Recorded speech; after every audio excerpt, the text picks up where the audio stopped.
The Cultural Council's mission is to nurture, promote, and support a healthy, diverse, and inclusive cultural sector so that the arts and culture are a part of everyday life for everyone.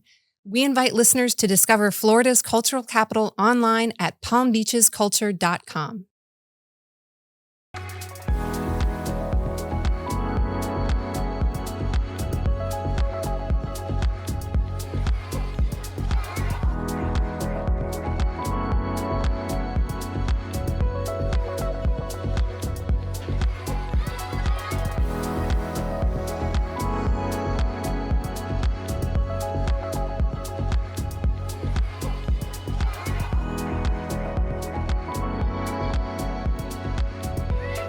Hi again, and welcome back to the Artigras podcast. I'm your host, Sarah LaPierre, and we are about to dive into, again, all things art and culture of Palm Beach County.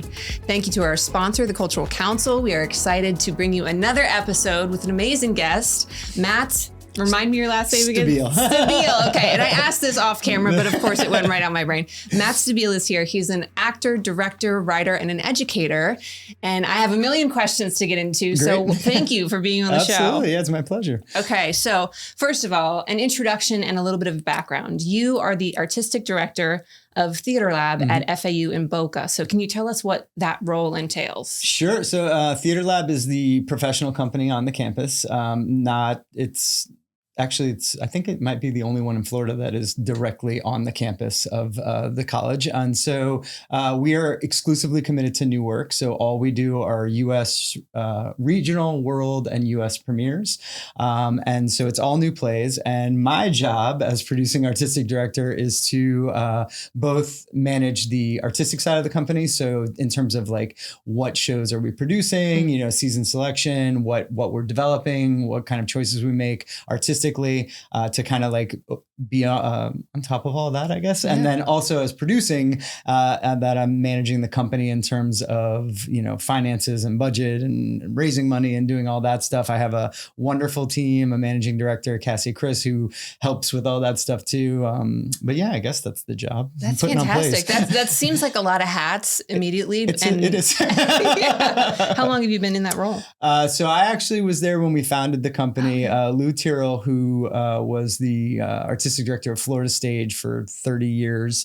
And then he and I worked together at Arts Garage after Florida Stage closed. And then we established the company on the campus of FAU Theater Lab in 2015. And then in 2018, he stepped down as artistic director and I took over that role. And now he is in the role of founding director and supporting all we do, which is amazing because he has 30, 40, he won't like me saying this, but close to 50 years of experience with new plays. And so it's really wonderful to be, as much as I'm wearing a ton of hats, I also have like mentorship and experience around me to kind of help guide me through the areas that I'm like, ooh, I'm at sea a little bit here. For sure. Yeah. The community pulls you through. Exactly. Right? Yeah. Okay. So how about a little bit deeper into your background? You've been in theater for a really long time. Yes. Was there a specific, a moment for you early on that you knew that this was the area that you want to kind of dedicate your career to? Wow.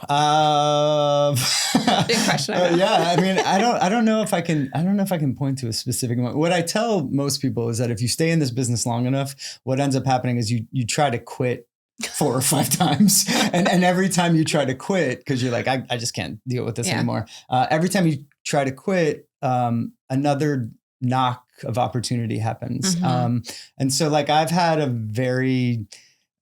I also try when I work with young theater artists or people who want to get into the career that I just say, don't try and plan your career out because you can't, and so, but early on, I was really fortunate. I grew up in Miami and shout out Miami-Dade Public Schools and the magnet programs. I was in a magnet school of the arts in middle school and then got into the high school magnet school of the arts, New World School of the Arts. And then, ended up getting into the college I wanted to go to. So it was one of these like, well, I guess I should do this. Yeah. And then came back to Florida after college. And again, like every time I thought, well, maybe I'm just not going to do this, like some knock on the door would happen and they'd be like, do you want to try doing this for a little while? And I was like, okay, let's try it. So no, I love that answer. That's true artist problems right there. Yeah, man. That you're like, I know I got to quit this at some point, but it just keeps pulling you back this is in. A bad relationship. No, but I mean, we get to those low points and then something happens, I think, where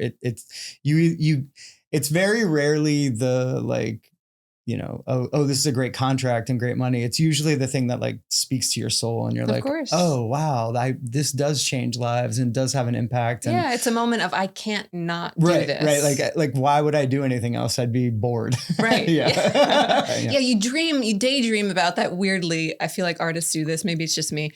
You daydream about having some sort of regular job for a little while and being like, stable paycheck or like a regular schedule where we're not working 7 days a week or whatever the case is. I always make the joke. I'm like, I would love a job that I could clock out at 4:00 and not think about that job again until I came back the next day. But I'm like, but would you love that job? Right. Like, Exactly. You probably would hate that job. Yeah. Your wheels would just have to be turning into something creative. Speaking of which, theater life can be like a bit of a roller coaster career path, as we just said. Yeah. How would you describe your experience with Theater Lab so far? Oh, wow. That's a good one.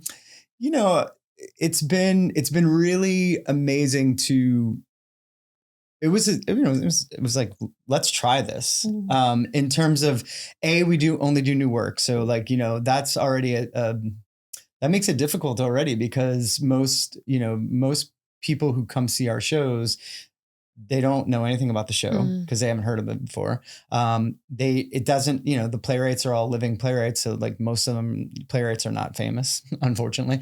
And so like, they don't know anything about it. So to take that risk and be like, let's try this and see if people like it. And then people did start, coming around and supporting and becoming part of the community. So there was just like this really exciting, like, oh, this is wonderful. And, we kept having these experiences of, we'd be, doing a reading or something. And then all of a sudden we'd get a letter in the mail of like somebody offering us support and being like, I just love what you're doing and I want to be with you. So that was incredible.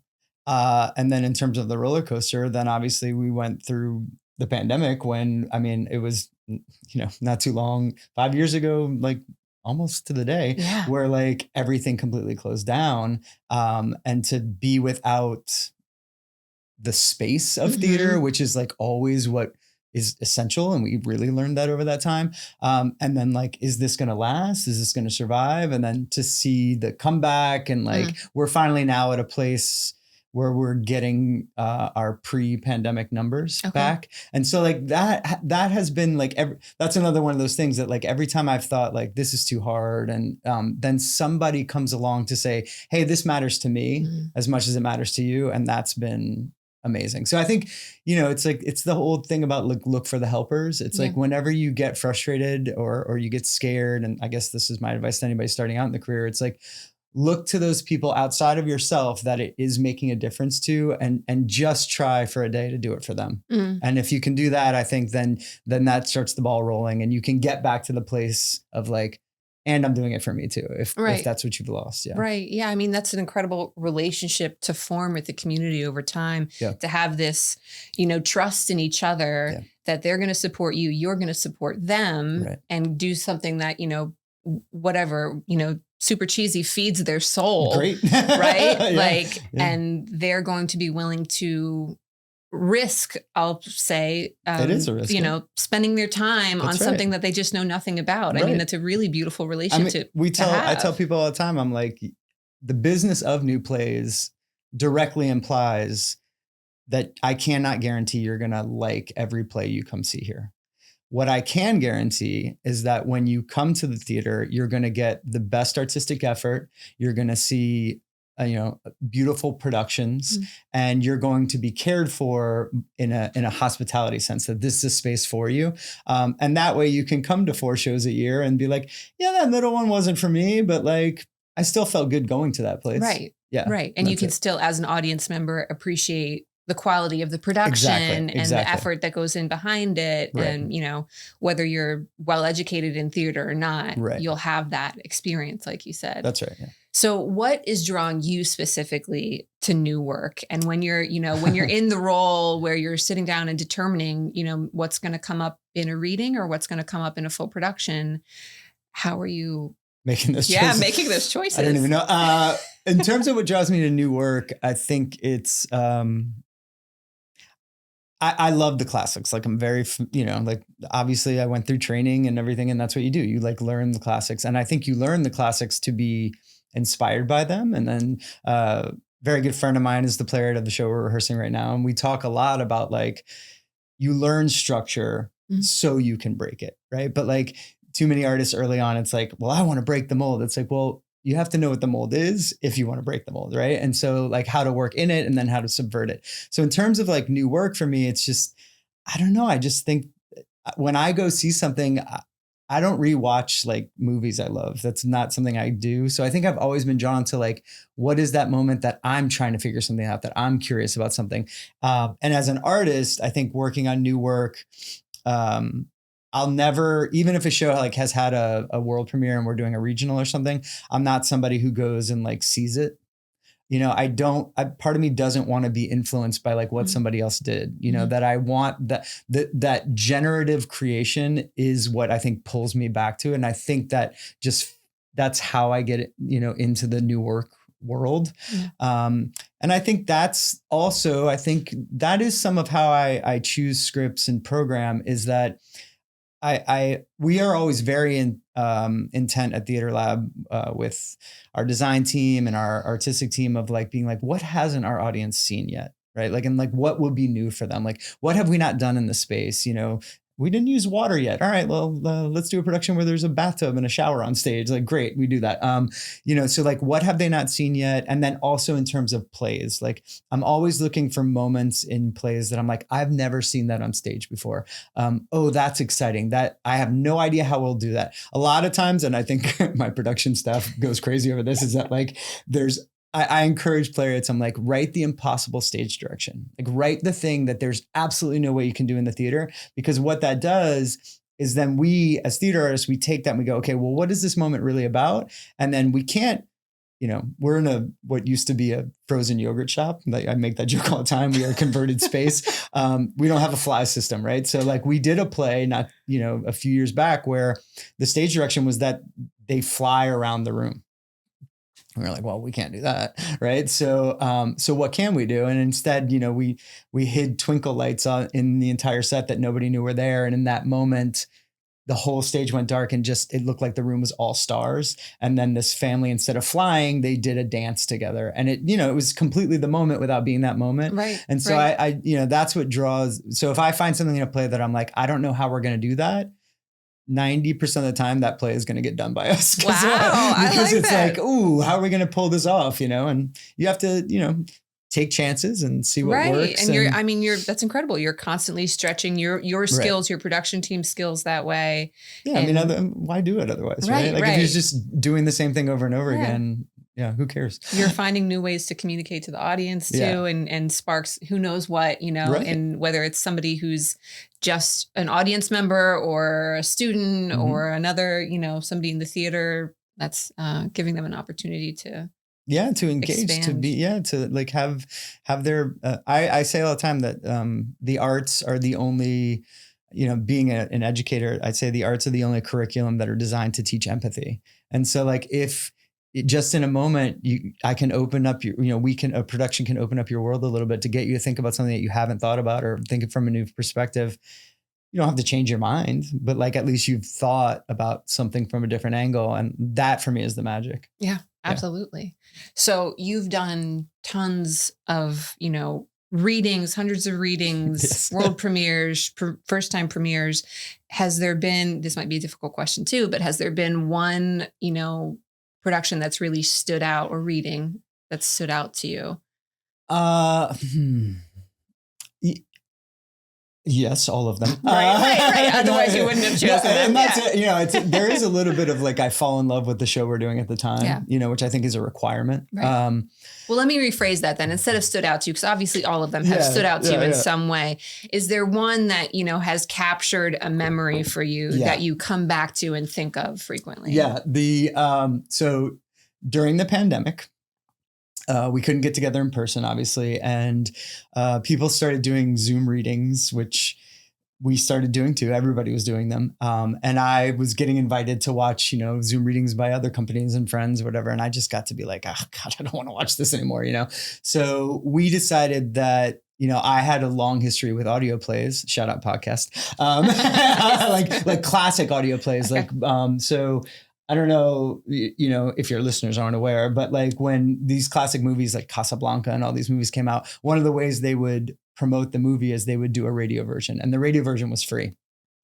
There was a company down here for a while that like was producing these classic radio versions of these. And so like I got to work with them a lot, and I really love audio plays. Like it's just a fun way to experience. So we decided we would commission audio plays from playwrights, and then we recorded them and we would play them so that you weren't forced to like watch somebody in a Zoom box. Like you were just having that experience. Yeah. Well, one of them called Ich bin ein Berliner by a Miami playwright, Vanessa Garcia, was all about her experience with the Berlin Wall falling. And she is my age. And in 88, I think she was in a, you know, 3rd or 4th grade classroom or something. I can't remember. If you're listening, Vanessa, I'm sorry, I can't remember. And the Berlin Wall fell, and she had this visceral reaction to it and just started crying. And then was obsessed with it for years and years and years. And so the play was about her trying to figure that out. She is a first generation Cuban American. And like, she finally made the connection that like, oh, this is people going back to their country, and which is something that I would love to be able to do. So it's this beautiful play she puts together. It's autobiographical. We fully produced it, and we created a like an animated video companion to go along with it. And this is in April of 2021.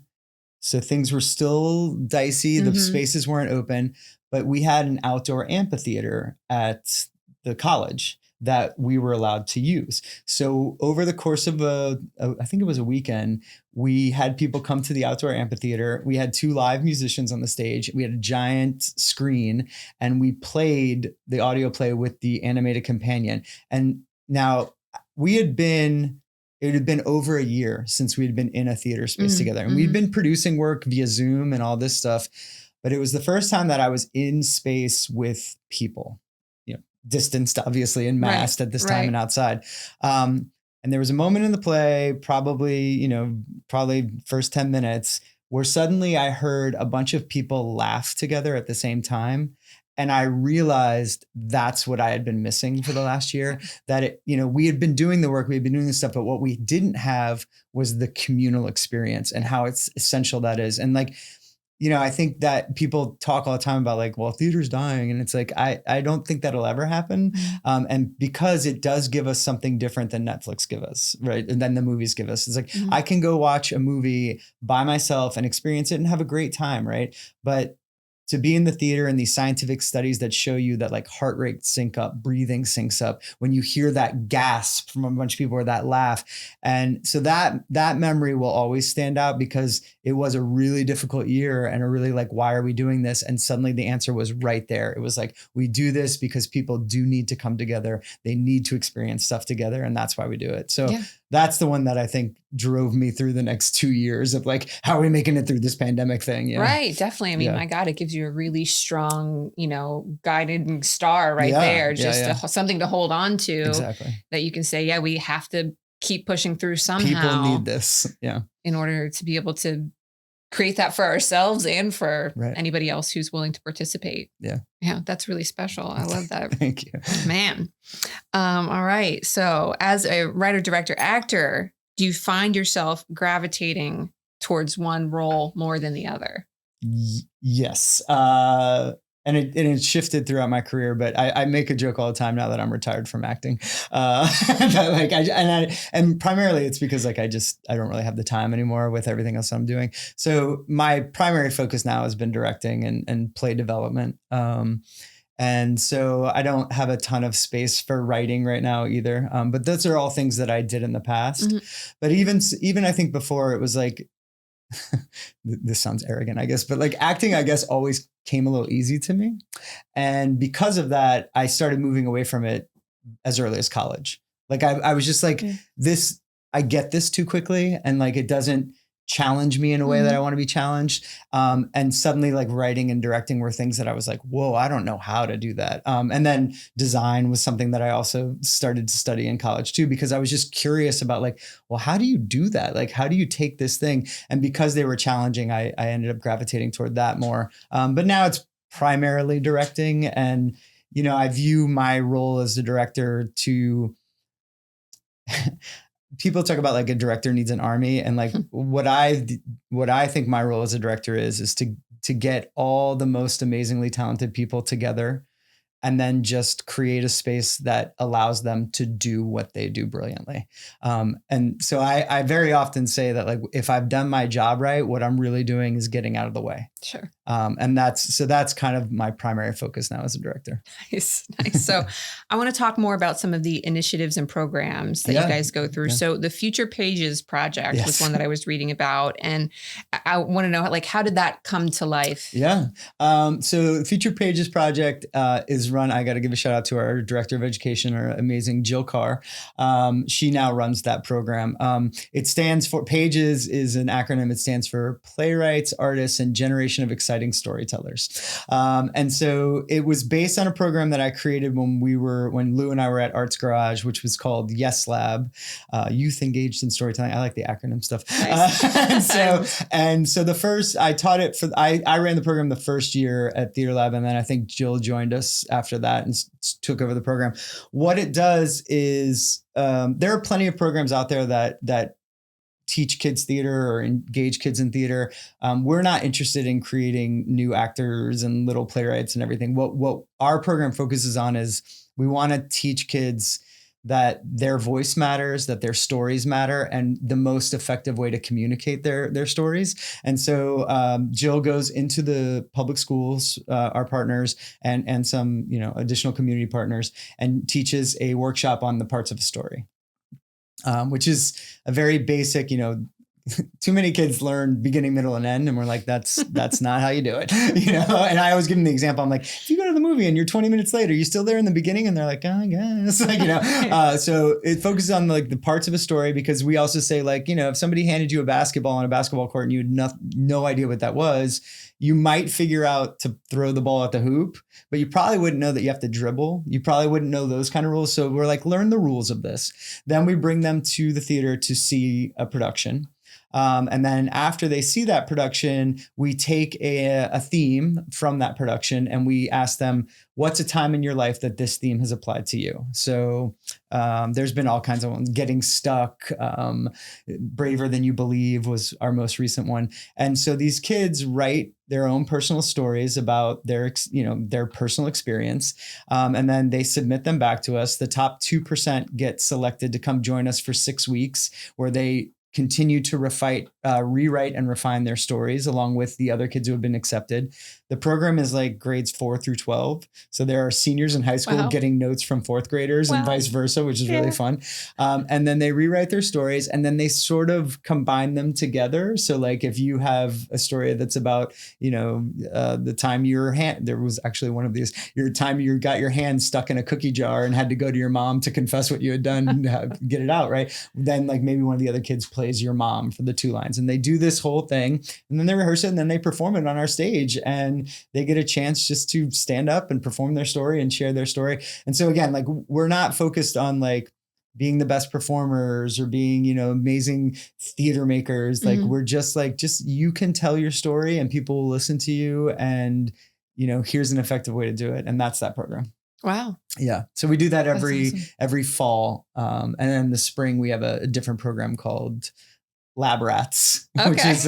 which is for just high school students, and they come see shows, and then they get connected with a playwright, and they work with the playwright for about a month and a half to write their own short plays, and then we do a reading of their short plays. That's awesome. Fantastic. Yeah. And then you have another initiative, and this has been going on for a while, I believe, Theater Lab's Fair Play Initiative. Yes. It's a program for LGBTQ plus playwrights, and it's in its 5th year?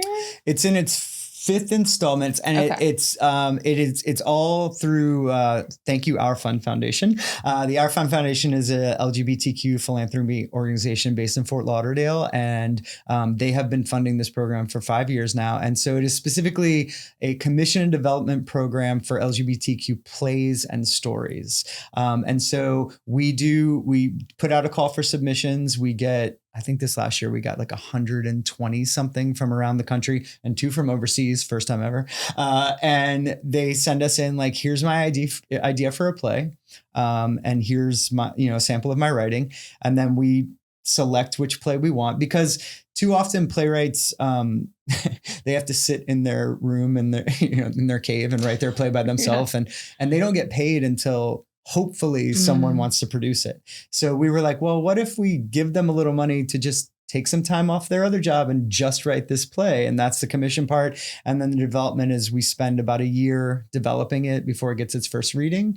And it's been really amazing. We've gotten some fantastic plays out of it. We've made some really incredible connections to new playwrights. We've broadened our community, and they've told some really impactful, fun stories. So we have our new one.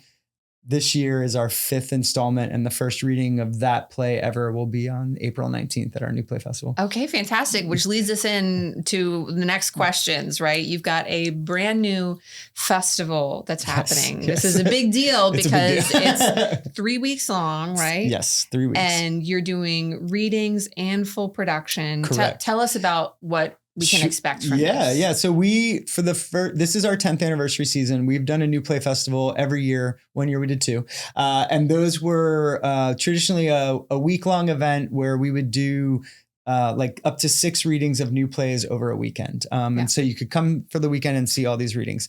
This year, we've changed that model to go to full productions. And so there have been some very famous examples around the country of festivals like this. Humana Festival was in Louisville, Kentucky for 40 years. It's sort of a destination style event. We run so we will open a world premiere on our stage on April 5th. On the following Friday, April 11th, the college will open a brand new workshop production of a brand new play that's literally still being written on their stage. And then the next day we'll open a 3rd event called the Happiness Gym, which is a non-traditional theater experience. So the idea is that people who like new plays, who love theater, can come to town for a weekend. We have an exclusive hotel partner, the Wyndham in Boca Raton. Shout out Wyndham. And they're giving discount rates and luxurious accommodations.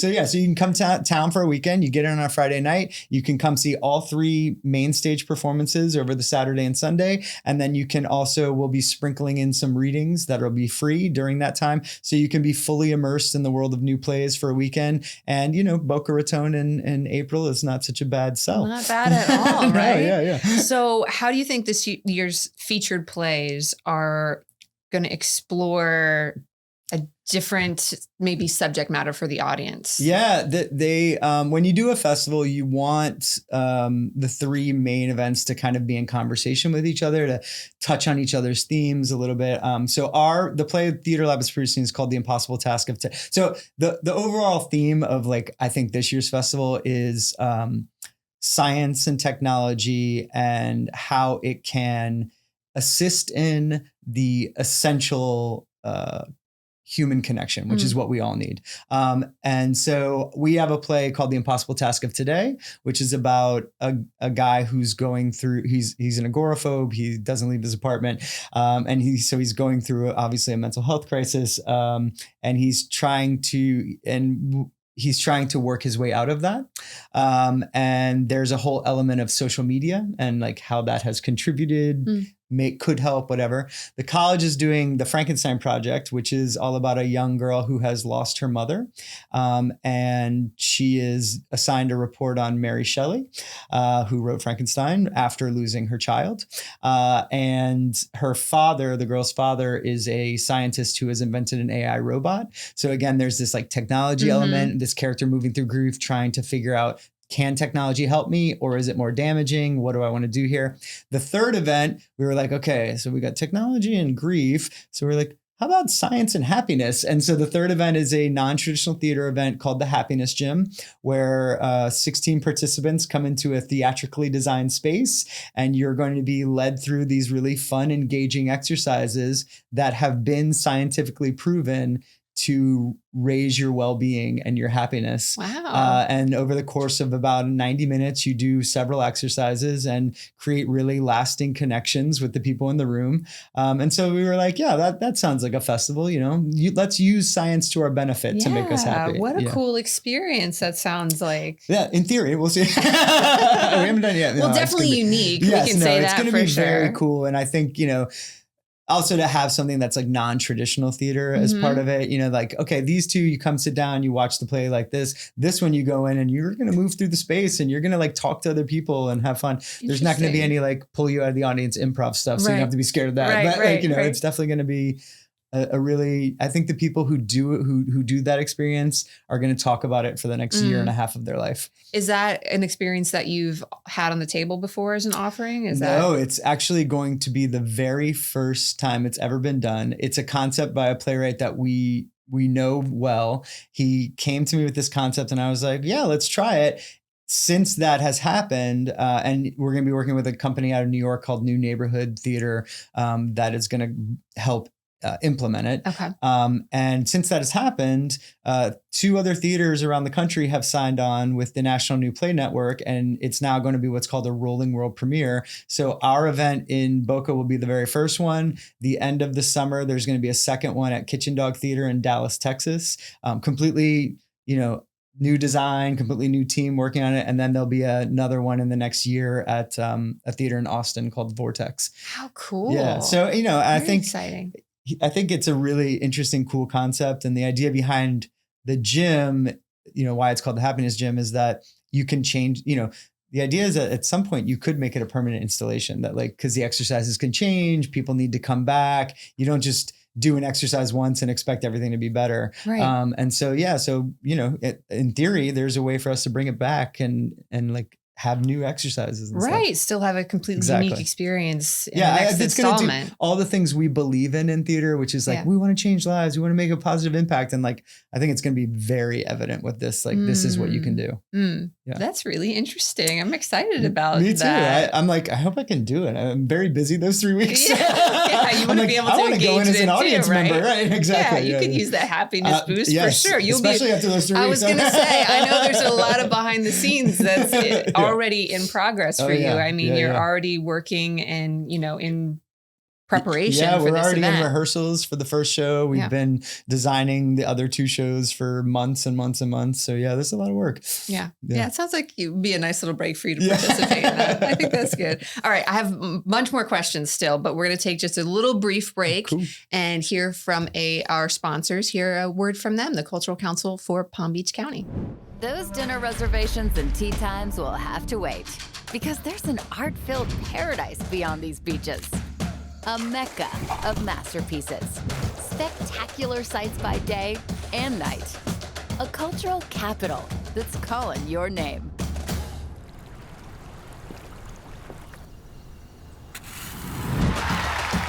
See so much more than you came for in the Palm Beaches.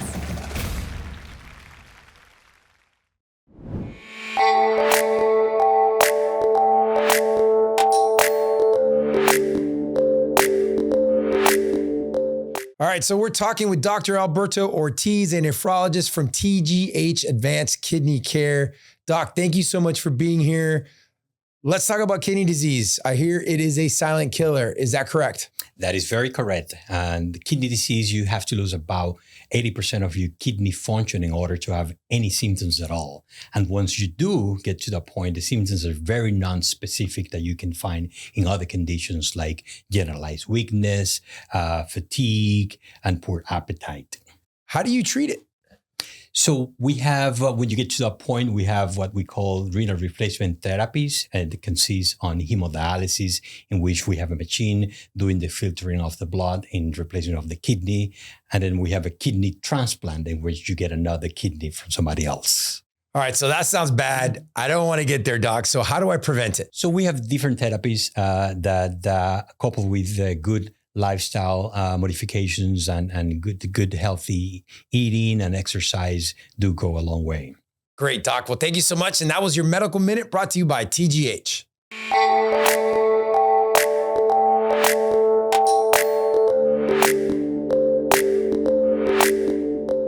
Okay, so that's so much connection that's about to happen in this world of theater. Whether, you're finding people who are already entrenched in the community and are your diehards and are coming and they're your support system that you can count on, or you're reaching new audience members, hopefully a good amount of them. Always hoping yes, to. right?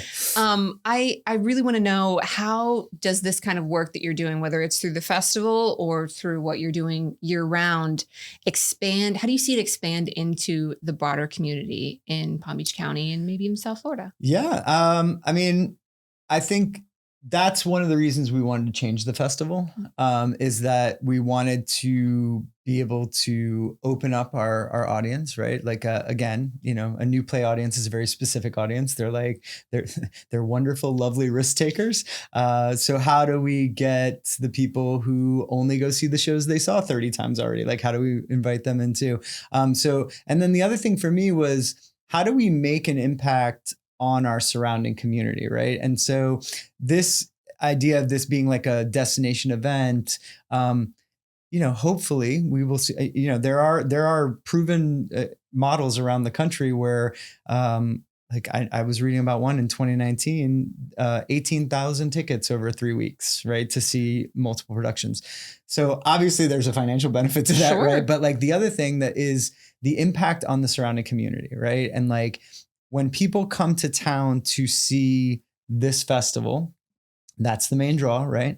Well, they're also going to go to the local restaurants in town. They're going to shop at the local shops. They're going to frequent some of the other, local museums and things that we have. They're going to stay at local hotels. So this impact we can have on the broader community and the economy of the broader community, and to show that, like, I think we can get a little esoteric in the arts and a little like, we're doing our work because our work matters, right? Well, we're also doing our work because we live in a space and we are living with other people who these stories matter to, Mm-hmm. and that and the things that we can do. So we're always looking for how can we deepen our connection with our community. And I am very excited about how this festival in particular will help us really build even deeper roots into the Boca Raton and South Florida community, and allow us to show off what happens here, because I am so tired of meeting people and being like, you do theater in Florida? They do theater in Florida? And being like, yeah, yes, we do. And we do really great theater in Florida. And so,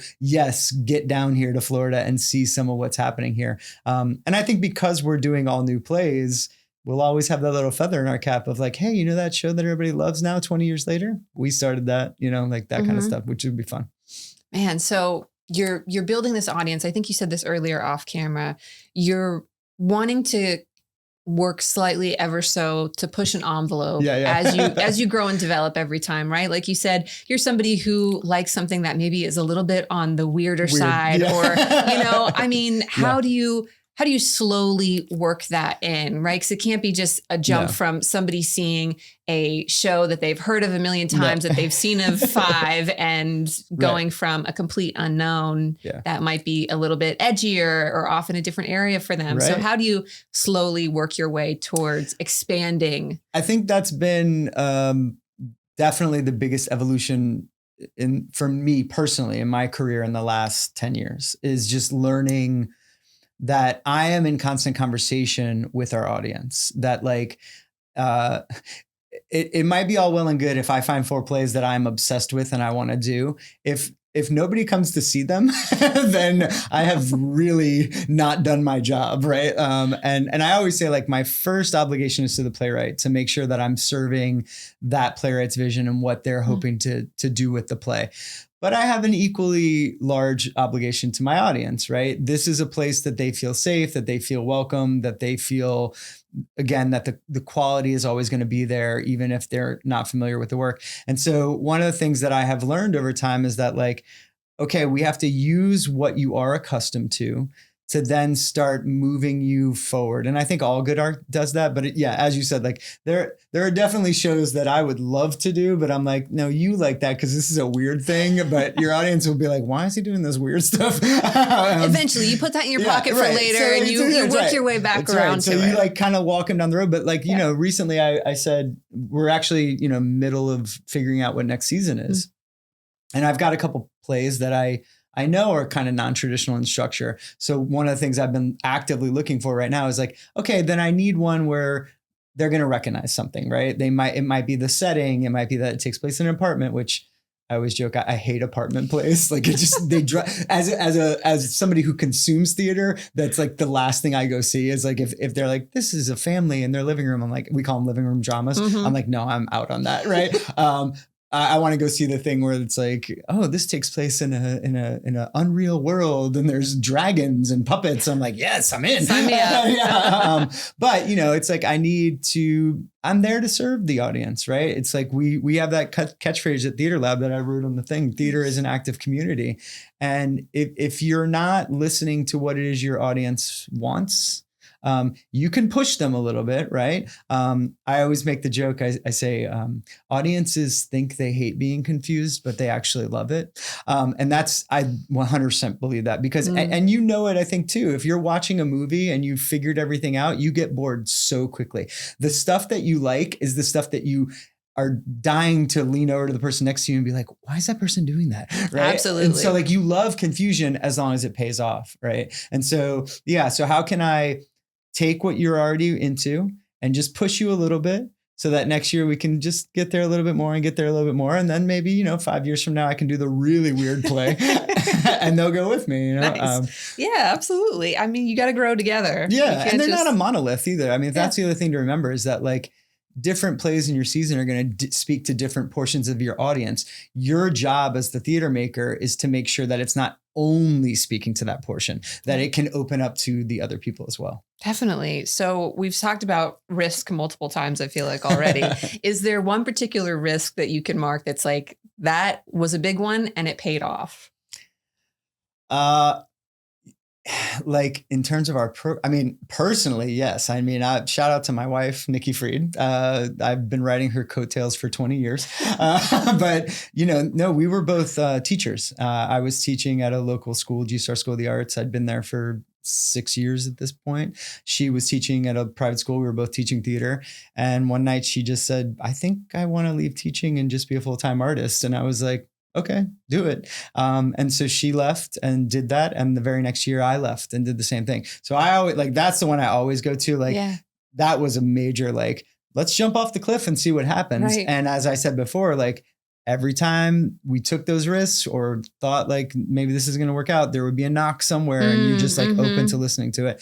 So that was a huge one. And that was, that was over a dozen years ago at this point. And we've both been, she's very famous local celebrity. She's a brilliant actress and she's in a ton of stuff all around town. And I've been running Theater Lab now for a while. And in terms of our programming, I think everything we do is a risk. It's always but I think I've gotten so accustomed to I've trained myself to not be afraid of risk. And I think we think of risk.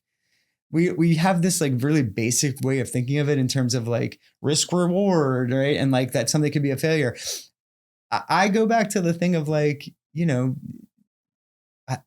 it's an Edison quote maybe where he's like, I didn't figure out the way to invent the light bulb. I figured out 500 ways not to. Yeah. And that's it. So it's being comfortable with the idea that I say this on the first day of rehearsal all the time. My staff has I was like, I change my mind a lot, and my staff always laughs. And there's like an unwritten rule at Theater Lab of like, don't do anything until Stabile's had 24 more hours to think about what he just said. Yep. Like, don't go out and start building the set, because he's going to come back in and be like, I don't know about this.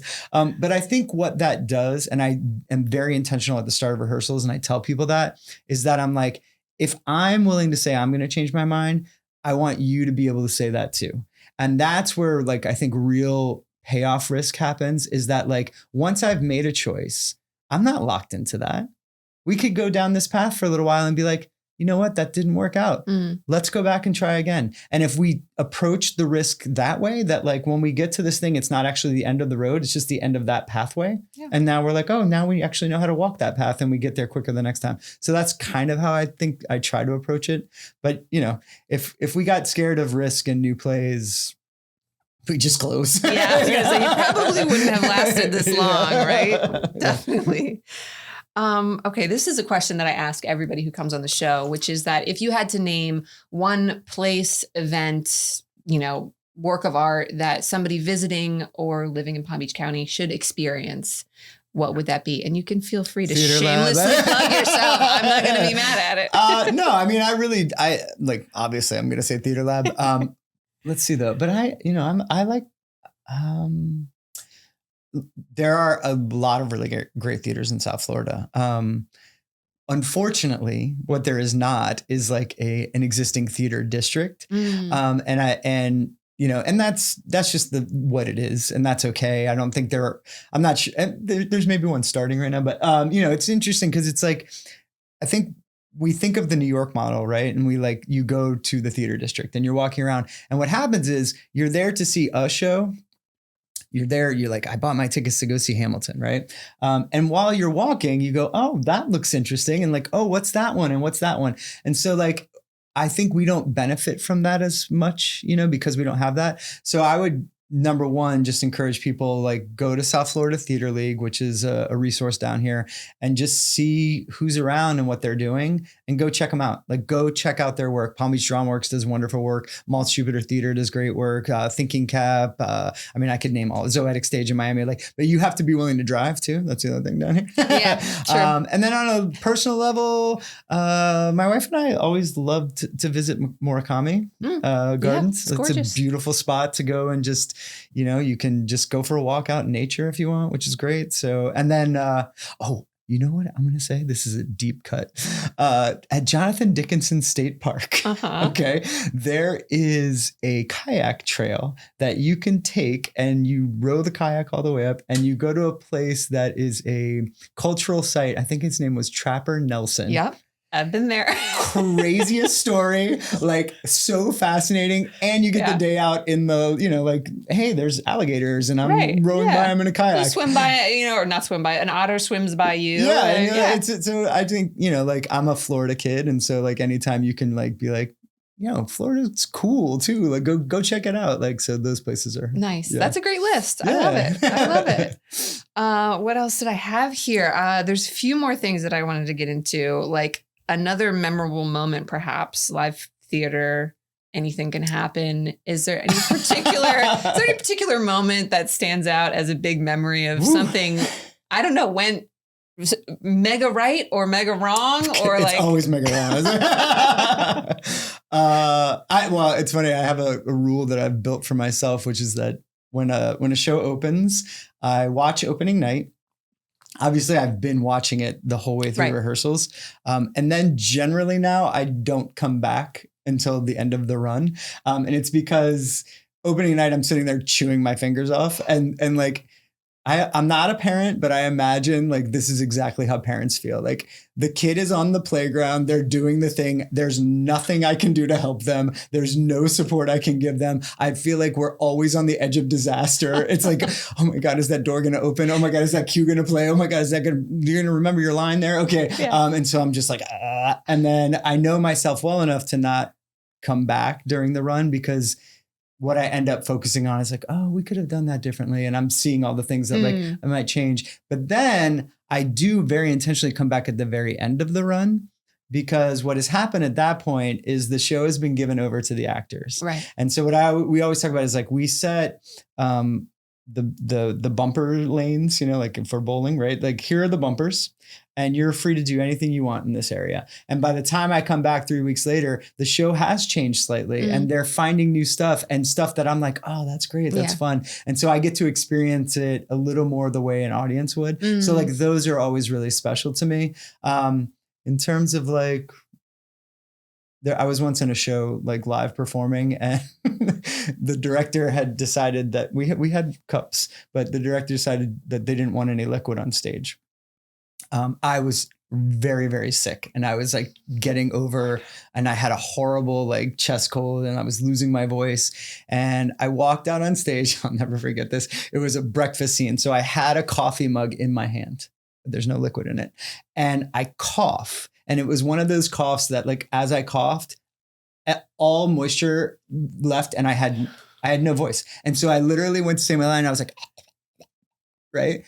And I'm just struck. And everybody in the audience, I'm like, I mean, this is probably not what was happening, but in my mind, I'm like, everybody in that audience is like, dude, just take a drink. Right. And I was like, fake drink. And I still come up with like, and so and it was like the last scene for me in the play. And so like my last 5 lines just sounded like, and then I just walked off stage like that's the worst thing that's ever happened to me on stage. Yeah, but there's all those crazy stories too. The irony of having the drink in your hand, but there, it's just empty. These people are like, "What's wrong with him? This is exactly what I need, and I don't have it."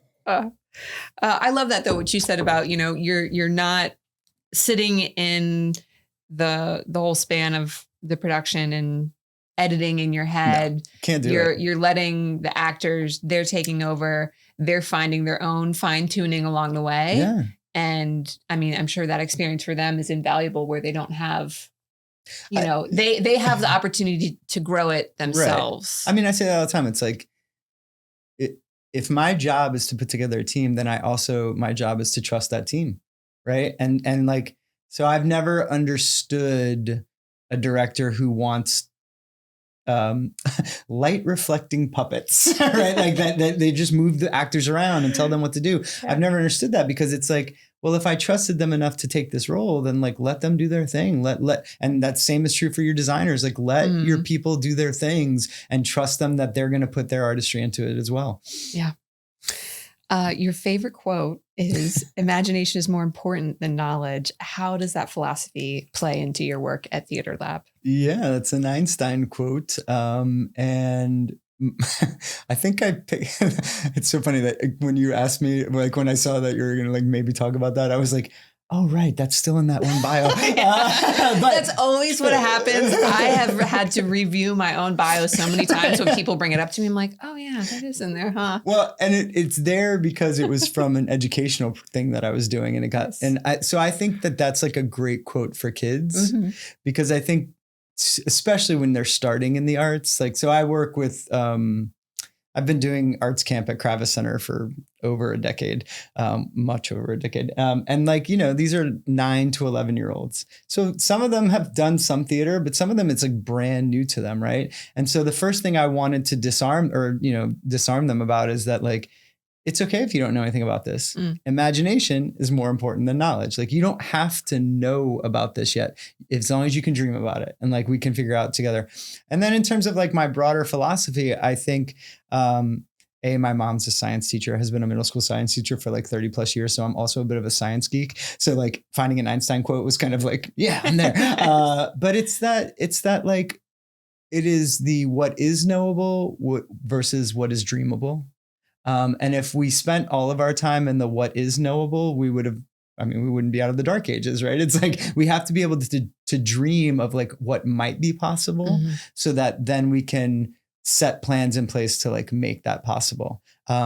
But the other one my other guiding like quote philosophy is actually a William Goldman quote. He wrote The Princess Bride, and his quote about Hollywood is no one knows anything. And so I do live by that a lot. I think that's shareable and across a lot of industries. So it's not exclusive to Hollywood. Right. And so it's just like this, like that helps me again with the risk taking is that like, I don't get as scared of like, if I don't know this, because I'm like, no one knows anything. Or like, do I think this is going to be good? I don't know. We'll try it. Like, let's see what happens. So yeah, being able to dream, being able to just let yourself dream and not like instantly, again, going back to like picking projects that are difficult, like not instantly saying like, oh, I love this script, but there's no way we can do it. Just being like, well, what way could we do it? It may not be the way it's on the page. It may not be the way another theater is going to do it, but how can we do it? And so that's where imagination is vitally more important than knowledge. Because if I just stuck to like what my knowledge is of the space and of our limitations, we'd never try half the stuff we try. You might not have a flying apparatus, but you have twinkly lights. Right. I mean, we've done plays where we like have had like live video and like all this stuff. And like none of that before we did that show, we didn't know how to do any of it. So it was really just like, well, let's figure it out. Yeah.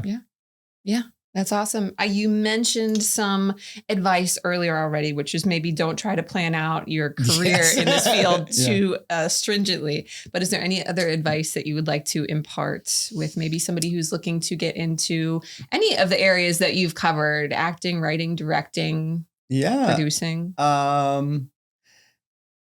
Yes. Maybe I'll get one of the things I teach the little kids is like I say we're going to learn some words today that's going to be our mantra. And so my first one is be present. So just be in that moment that you're there in, especially when you're doing the work. Like try to just let yourself be doing the work and not be thinking about what's this going to look like later? Or, are people going to like this? Like just be there, because eventually the work will be done and it'll all be a memory, and like you want it to be a good memory. So be present, be patient, right? Be patient with the other people around you, be patient with yourself. Like you're going to go through things and it's okay. Just let it happen. Be as positive as you can, and then be persistent.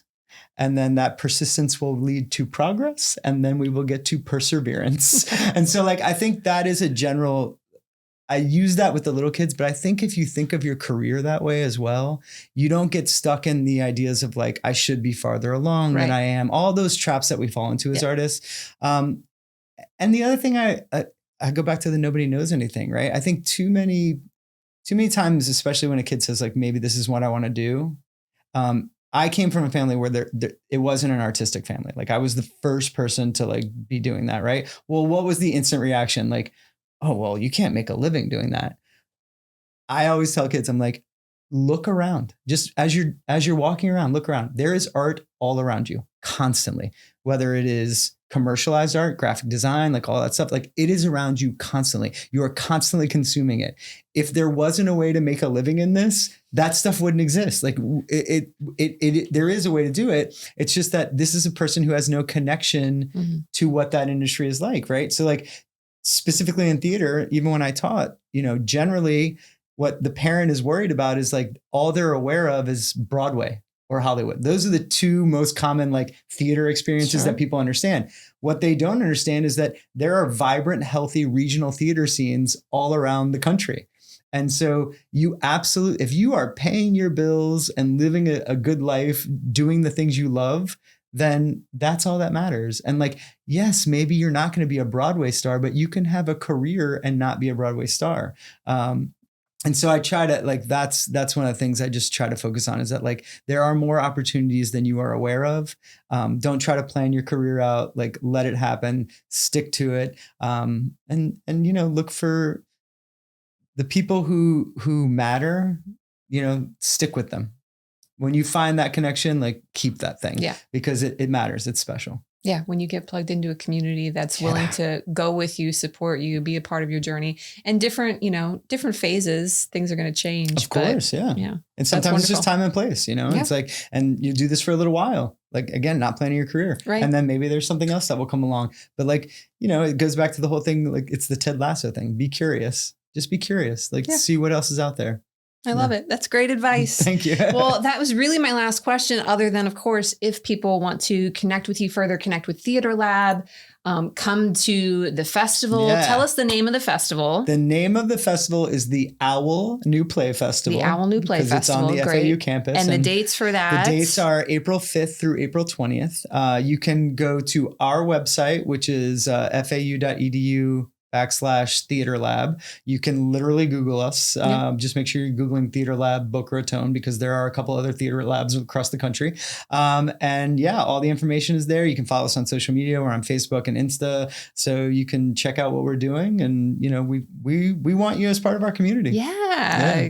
Got to get them in there and have some great theater experiences, some new ones. Okay, very exciting. Well, thank you again so much for coming on and having a conversation with me. I really appreciate it. Thank you for having me. And of course, as always, thank you to our audience. Thank you to our listeners for tuning in for another episode. And a huge thank you to our sponsor, the Cultural Council for Palm Beach County. We'll see you on the next episode.